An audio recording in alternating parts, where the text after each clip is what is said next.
irmã Dirce. Os interessados devem entrar em contato aqui no centro com a Edna, às terças e sextas-feiras à noite, às 19 horas, e terças e quintas-feiras à tarde, às 14 horas.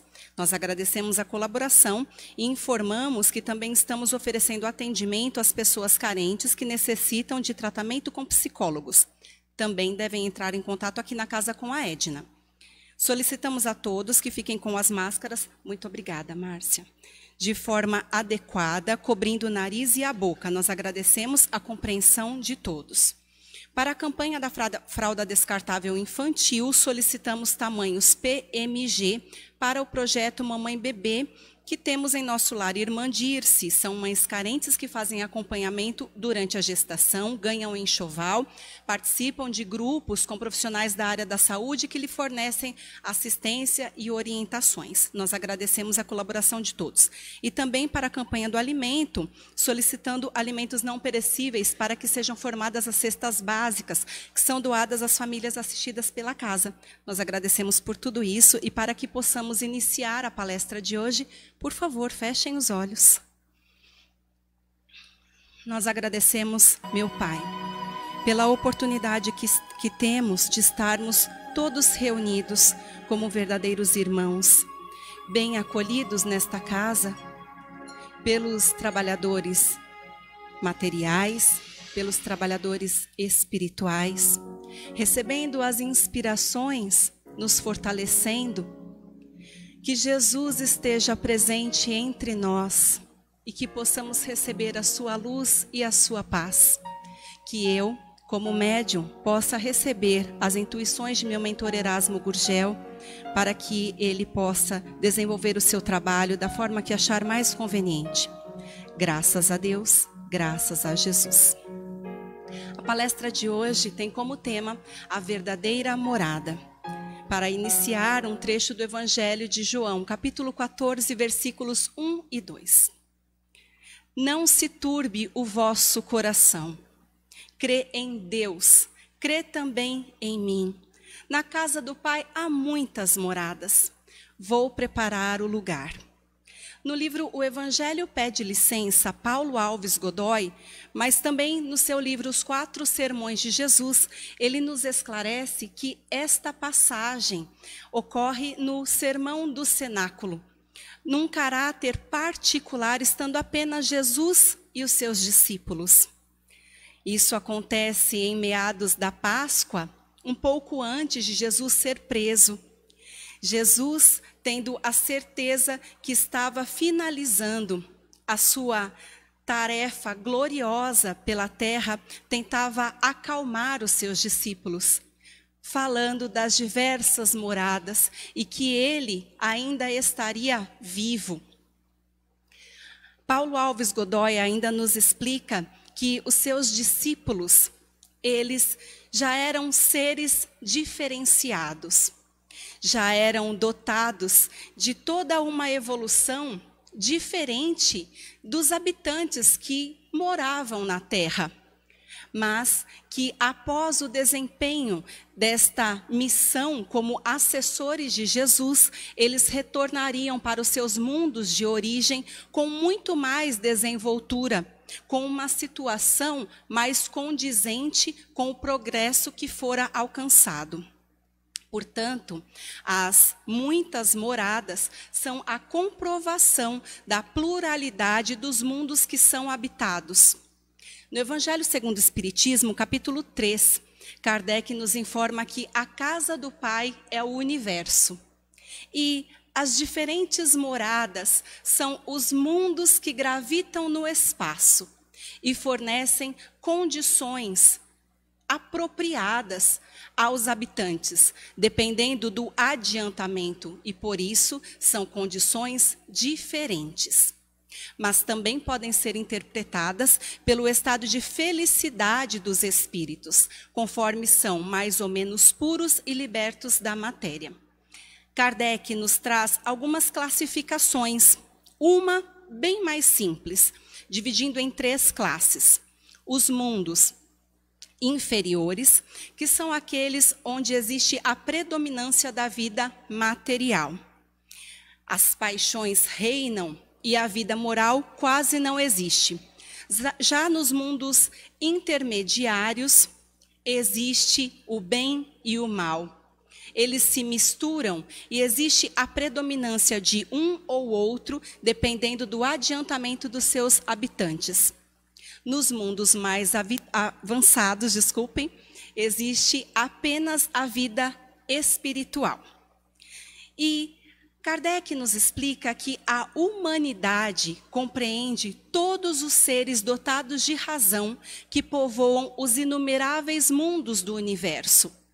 Ele afirma que os espíritos que habitam um mundo não ficarão neste mundo indefinidamente.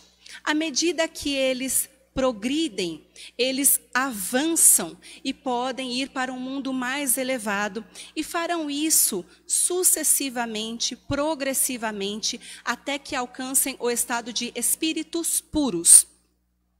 Um exemplo muito fácil de ser compreendido é com o de uma escola, onde o aluno vai passando de série em série, progredindo em termos de conhecimento, até que possa terminar o terceiro colegial, ir para uma faculdade, mas sempre existe a possibilidade de avançar e aprender coisas novas. A recompensa seria avançar e ir para um mundo mais elevado.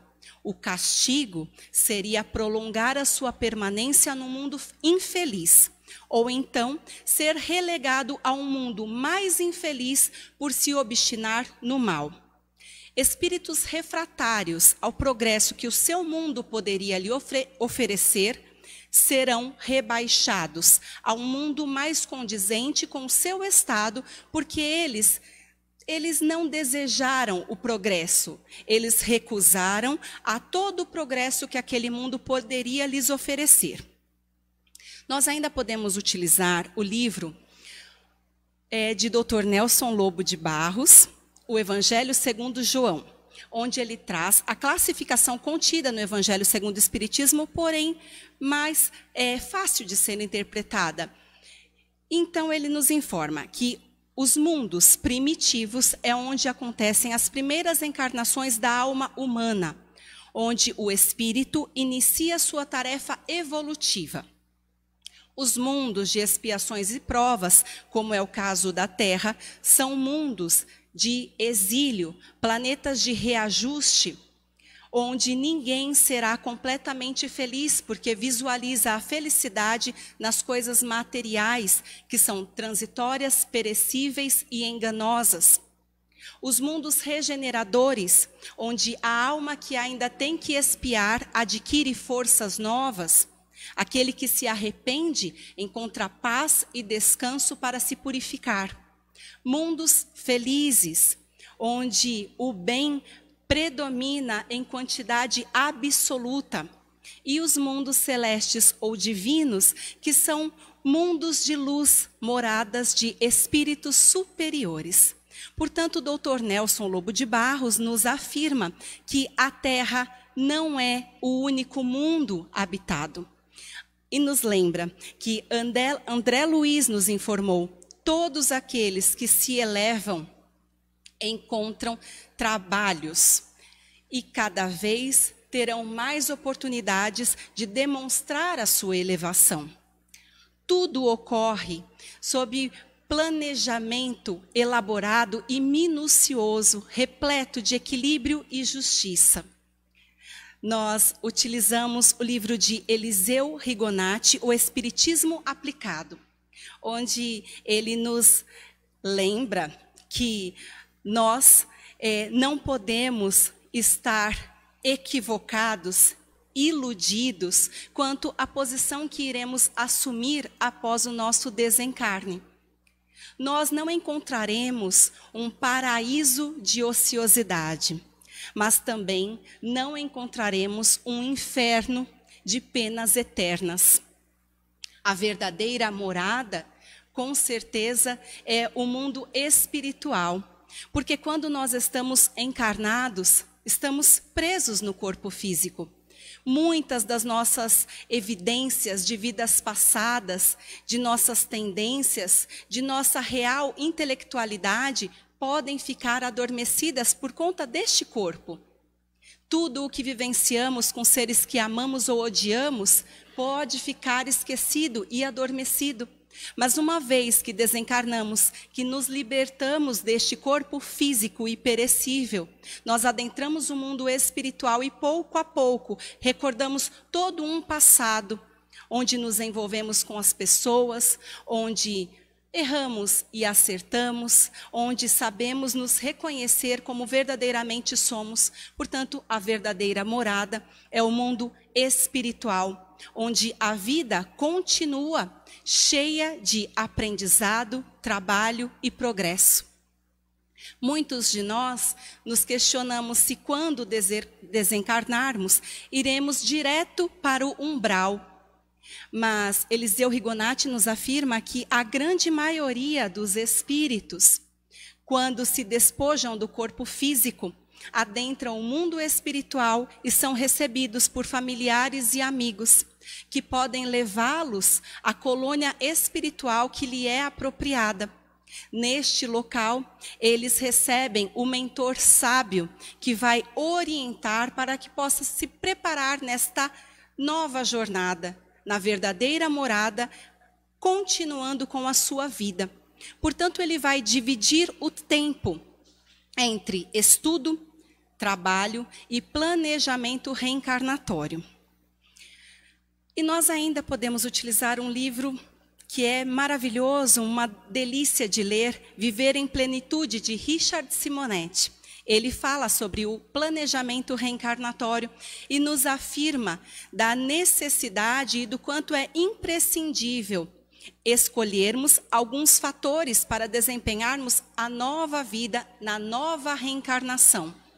Então, são eles: família, posição social, profissão e também deficiências físicas, que vão desde uma insuficiência cardíaca até problemas motores complexos, que deixam a pessoa, muitas vezes, inválida e necessitada de auxílios de diversas pessoas. Mas, continuando, Eliseu Rigonati fala que a morada dos desencarnados, eu peço licença,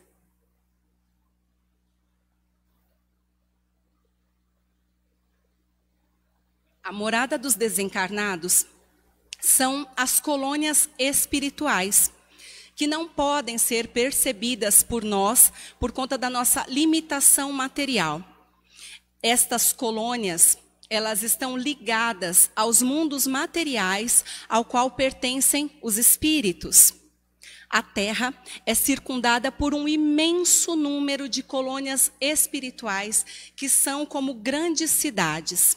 Elas podem ser divididas em 3 classes. As zonas purgatoriais ou umbral, que são regiões de trevas e sofrimentos. Vão para lá espíritos que não fizeram bom uso da sua reencarnação. Entre choro e ranger de dentes, como nos diz Jesus em várias de suas parábolas, o espírito deve purgar os erros que foram cometidos, até manifestar desejo de corrigi-los. As colônias correcionais são verdadeiras cidades organizadas, onde o espírito aguarda por uma nova reencarnação. Ele vai rememorar o que ocorreu na sua última reencarnação, mas também vai realizar estudos adequados. Erasmo afirma: estudos adequados para que a sua próxima reencarnação seja bem-sucedida. Também irá desempenhar trabalhos edificantes e faz o seu planejamento reencarnatório. As colônias de elevação, onde os espíritos que já alcançaram o máximo de perfeição moral que a Terra poderia lhe oferecer, permanecem em estágios preparatórios para que eles possam reencarnar em mundos superiores à Terra ou então reencarnar na Terra em missões de grande alcance social para o bem de toda a humanidade. Mas existem mundos espirituais para espíritos que não precisam reencarnar devido ao progresso que já foi alcançado. E nós nos questionamos quanto tempo um espírito passa no plano espiritual, quanto tempo ele fica numa colônia. E isso é imprevisível, vai depender realmente da evolução de cada espírito. Mas neste livro, O Espiritismo Aplicado, nós temos algumas informações que achei muito pertinentes. A reencarnação, ela pode ser rápida. Logo após a última reencarnação, portanto, ele ficará pouco tempo na colônia. Isso acontece porque ele deixou de cumprir coisas importantes na Terra. Ele sabe que apenas quando cumprir todos os deveres, poderá adiantar-se e também adquirir tranquilidade de consciência. Mas também pode ser para acompanhar o progresso do grupo de espíritos ao qual ele está ligado e estão todos reencarnados. E Erasmo me envia uma imagem. Lembrem-se que muitas vezes nós temos entes queridos vinculados a nós, mas um deles desencarna. E eu uso o exemplo da minha avó. Pensem que ela desencarnou, mas ainda precisa desempenhar várias situações ligadas à minha família. Então, estando no mundo espiritual, rapidamente ela reencarna, podendo vir como minha filha. E aí estará novamente ligada no seio familiar do qual faz parte. A reencarnação, ela pode ser demorada, com um longo intervalo entre as reencarnações. Isso vai acontecer por 3 fatores. Porque ele cumpriu todos os deveres, nada ou quase nada deixou por fazer. Também porque ele está no mundo espiritual aguardando todo o grupo de espíritos ao qual está ligado. Então ele fica lá no mundo espiritual, esperando que um a um todos estes espíritos desencarnem para que juntos possam formar um novo planejamento e reencarnem. Mas também pode ser porque está em estudos prolongados no plano espiritual. As reencarnações, elas podem ser difíceis quando ele não valorizou devidamente a sua reencarnação ou contribuiu para prejudicar a reencarnação de outras pessoas. Ele deverá trabalhar por longo período, chegando a trabalhar por séculos, para ter a oportunidade de reencarnar e valorizar o corpo físico como instrumento de trabalho na Terra. As reencarnações ainda podem ser compulsórias, que nós ouvimos muito. É quando o espírito quer fugir da reencarnação. Grande devedor, ele não quer reencarnar por ignorância ou por comodismo, mas ele não pode estacionar, então ele é obrigado a reencarnar. Normalmente, nesta circunstância, ele não está ligado ao seu planejamento reencarnatório. Os supervisores espirituais é que traçam todo o planejamento para ele. E com todas essas informações, nós podemos nos lembrar da Revista Espírita, março 1858, quando Kardec nos avisa que existem mundos no universo e todos os mundos são habitados por seres materiais, corporais, dependendo da constituição física de cada globo, portanto, poderão ser mais materializados como nós, ou então mais etéreos, que é o que acontece nos mundos mais avançados. De todos os habitantes, uns serão mais adiantados, outros menos adiantados do que nós, sob os pontos de vista intelectual, moral e também físico. Portanto, o espaço, ele será povoado de seres inteligentes, invisíveis por nós, mas manifestarão a sua presença por meios ocultos e patentes. Nós podemos nos lembrar que a mediunidade é uma forma de interceder por nós, é uma forma de nos apresentar este mundo invisível, cheio de seres.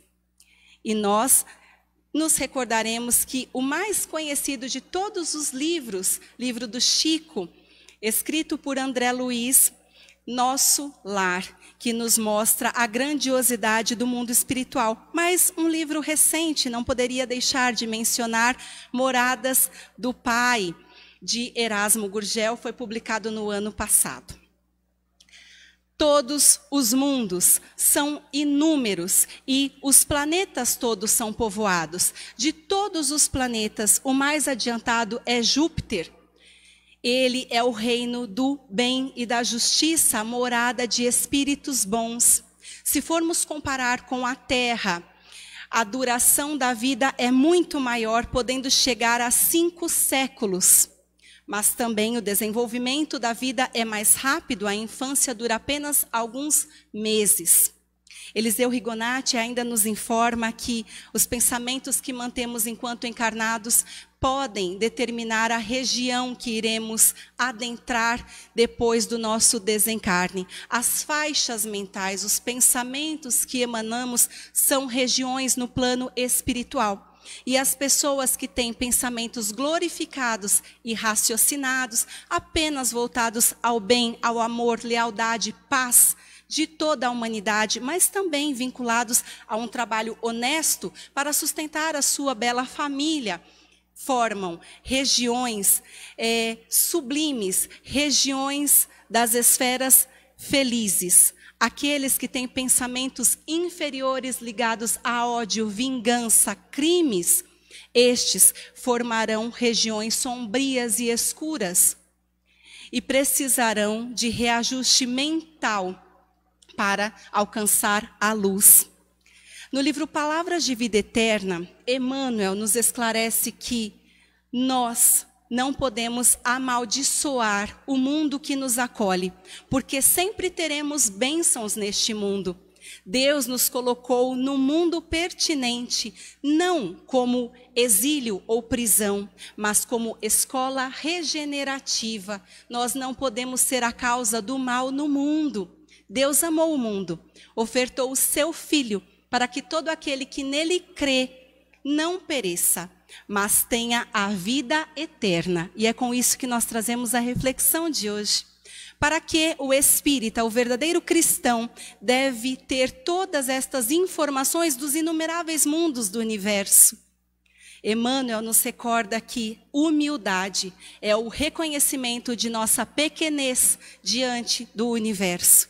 E Erasmo informa, para que não seria, se para que conseguíssemos nos enxergar da forma como realmente somos, ainda num estado evolutivo, morando num planeta que está como segundo lugar no estágio evolutivo, sabendo que existem tantos seres que estão ao nosso redor, povoando tudo, cheio de vida e inteligência e nos auxiliando em tudo o que precisamos saber para avançar.